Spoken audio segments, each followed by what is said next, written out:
آپ اپنے آپ کو صحابہ سے بڑے عالم کہہ رہے ہیں.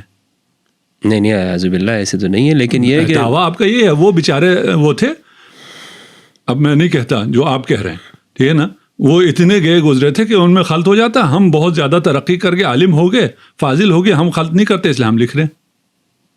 انہوں نے ہمارے لیے لکھ دی نا، بعد کے زمانے میں لکھ دی. صحابہ نے ایک لفظ بھی نہیں لکھا. جب قرآن مدون ہو گیا، جمع ہو گیا، اس کے بعد لکھا نہیں لکھا. ایک صحابی کا نام دیں جس نے کوئی تدوین کی ہو، کتاب. ہاں حدیث تدوین کی ہو. ممنوع تھی، کیسے تدوین کرتے؟ ابھی بھی انہیں سیاح میں لکھا ہوا ہے نا، لا تکتبوا عنی شیئا، مجھ سے کچھ بھی شیء ہے نا. عبداللہ ابن عامر بن عاص کے بارے میں آتا ہے، انہوں نے لکھا تھا، ان کا صحیفہ بھی موجود تھا. جلایا گیا نا. نہیں ان کا نہیں جلایا گیا تھا، وہ تو جو خود حضرت ابوبکر رضی اللہ عنہ نے لکھا تھا وہی جلایا تھا. نہیں وہ 40 حدیثیں اور ہیں جو حضرت ابوبکر نے اپنی جلائی ہیں.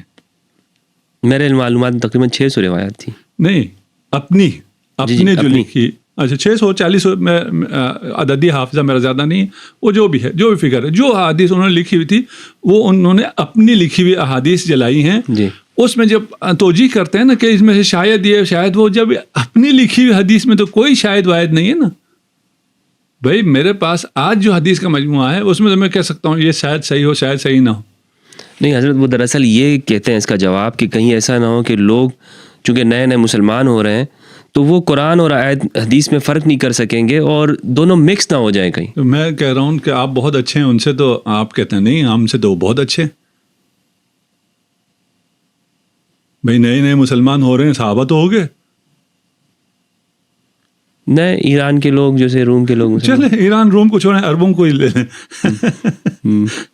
یہ کہو جو ایران روم سے ہیں وہ لوگ یہ کام مت کریں. ہم عرب ہیں، ہمیں تو کوئی اس میں اختلاط کا کوئی مسئلہ نہیں ہے.